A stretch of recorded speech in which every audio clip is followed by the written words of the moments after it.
जबाबदारी आहे. माझ्या घराला जर चांगल्या मार्गाने न्यायचं असेल तर मलाही चांगलं असलं पाहिजे, कारण काळ कठीण आलेला आहे. आज कोणालाही विचारून पहा, एखादा रोग, एखादी मयत झाली, कशाने मेला म्हणलं तर काय सांगतो? कॅन्सर. कोणालाही विचारा, बाकीचे सगळे रोग दूर झालेले आहे, कॅन्सर एवढा थैमान माजलेला आहे. काही सांगा, आणि तुम्ही जर खरा तंबाखू खात असाल तर अहिल्या देवीच्या जयंतीच्या निमित्ताने तुम्हाला सांगून ठेवतो, तुम्हालाही कॅन्सर झाल्याशिवाय राहणार नाही. ज्याच्या ज्याच्या तोंडात खर्रा तंबाखू पान मटका असेल, 100% गॅरंटीनं लिहून ठेवा, इथून घरी गेल्यावर तुमच्याही तोंडात एक गाठ येणार आणि ती कॅन्सरचीच असणार. कारण WHO वर्ल्ड हेल्थ ऑर्गनायझेशनने इशारा दिलेला आहे की येत्या 3-4 वर्षात 75% लोकांना कॅन्सर झालेला असेल. मी नाही सांगत, वर्ल्ड हेल्थ ऑर्गनायझेशन सांगते 75% म्हणजे घरात 4 माणसं जर असेल तर 3 लोकांना कॅन्सर झालेला असेल, 1 माणूस चांगला असेल. म्हणून आजच पोराचं मड जर बापाच्या खांद्यावर जावं असं वाटत नसेल तर पहिले बापानं तंबाखू सोडला पाहिजे. खरं का खोटं मावशी? खरं का खोटं? जगातली सगळ्यात मोठी हानी ही आहे की जर म्हाताऱ्या बापाच्या खांद्यावर जर जवान पोरग जात असेल तर याच्यापेक्षा मोठी हानी कोणती असू शकते? आणि ती हानी या कॅन्सरमुळे. तुम्ही जर खर्रा तंबाखू खात असाल, गुटखा पेढे पान खात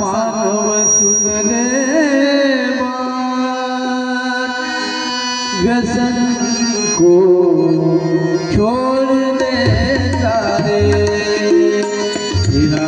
तभी बढ़ेगा नाम प्यारे करने की से काम. व्यसन को छोड़ देता रे, व्यसन को छोड़ देता. संतोष भाऊ, आपला जो वेळ कमी आहे, 5 मिनिटात कार्यक्रम संपवतो. तुकडोजी महाराजांनी हे भजन लिहिलं, पण तुकडोजी महाराजांना कॅन्सर झाला, मग तंबाखू खाऊन झाला का? त्यांनाही व्यसन होतं. लोकांच्या जागृतीचं, जनजागृतीचं, लोकांसमोर जाऊन हजारो लोकांच्या समोर भजन गायची, प्रबोधन करायचं, हे करत असताना त्यांचा व्होकल कॉर्ड पडला, त्यांचा गळा खराब झाला आणि त्याचा कॅन्सर झाला. सांगता सांगता हा महात्मा मरून गेला. पण हे मानव सुनले बात व्यसन को छोड़ दे असं म्हटलं, पण आपलं पाय जाते पाणठेल्यावर, जाते दारूच्या भट्टीवर, जाते मटक्याच्या पट्टीवर. अरे जतन सब सुख के किए दुःख का किया न कोई. सगळं सुखासाठी करत असाल,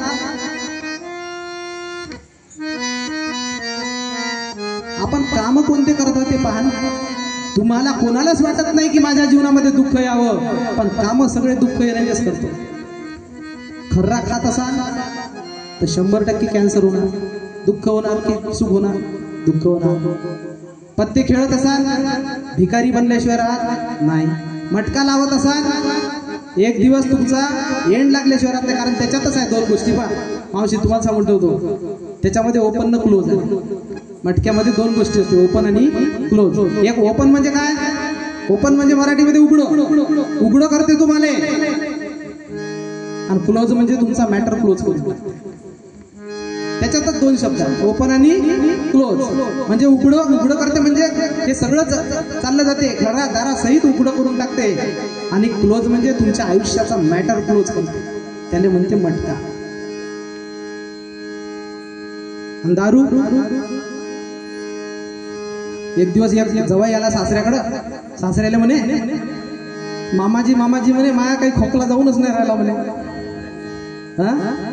तर सासरा का म्हणे, एक अर्धी टिल्ली लावणार आहे म्हणे, अर्धी टिल्ली लावणार का जवाई म्हणे. सासरा कोणत्या याचा असा का म्हणते म्हणे, तू खोकला जात नाही. अरे खोकला क्या चीज आहे म्हणे, माहिती एवढी इस्टेट गेली म्हणे त्याने. खोकला क्या चीज आहे? तू जर खोकला जात नसेल, एक 90 लाव म्हणे. माया बापदाद्याचं 50 एकर वावर होतं, ते वावर 50 एकर वावर गेलो दारू न. हे खोकला क्या चीज आहे? मला लोक गावातले या पाटील या बसा बसा बसा मान बराबर होती म्हणे. आता मी जर गेलो ना म्हणे तर झाडू पुसणारा खुर्ची पुसणारा पहिलेच बसून जाते म्हणे. हे आलं म्हणते म्हणे हे नाही बसलं पाहिजे. माय मान मराबत गेली. माझं जे काही प्रतिष्ठा होती ती गेली. हे खोकला घ्यायची